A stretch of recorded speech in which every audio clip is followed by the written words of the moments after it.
gaurko jardunaldian bi txosten aurkeztuko dira.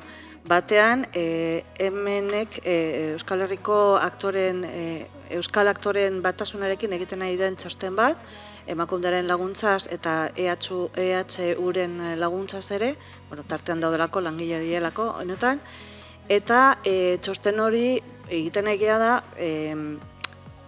pitin bat, radiografia bat, ikusteko nola dagoen indarkerian gaia zinean. Eta orduan, zinean eta ikusentzunezkoan, eta artestenikoetan, segure arloa ere artestenikoak badia. Orduan, horrekin, burutu nahi dugu protokolo bat, non protokolo horiek babestuko gaituzte, bai, batez ere emakumeiz, baina ez da bakarrik indarkeriak ere beste pertsona batzuk ere harrapatzen ditu, baina batez ere emakumei. Eta hori izan da, gaur aurkeztu behar ditugun lehenengo datuak emango ditugu primizian. Gero, batetik zinemak egin zuen txosten potolo hori ere berriro ezagutzera emango da, eta gero emango da andaluzek daukaten buenas praktikas edorrelako zerbait txosten bat.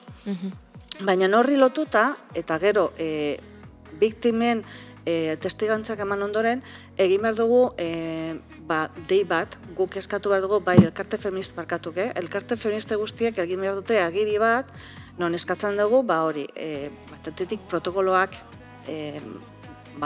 erakundek egin detzatela, babestuago izatea, industria izatea, kontutan izatea indarkeriak daudela, eta hori eskatuko da. Eta espero dezagun, gero eta jende gehiago bat egitea guk eskatzen dugunarekin, eta helburua izan zen, estatu mailan dauden elkarte feministak batzea, eta hitz egitea bai beharrezko diren gaietaz, ez? Indarkeriaz, salaketaz, eta gero ere bai emakumea ahulduntzea eta sare bat sortzea. Ekitaldiak, jardunaldiak oso ondo juntzian,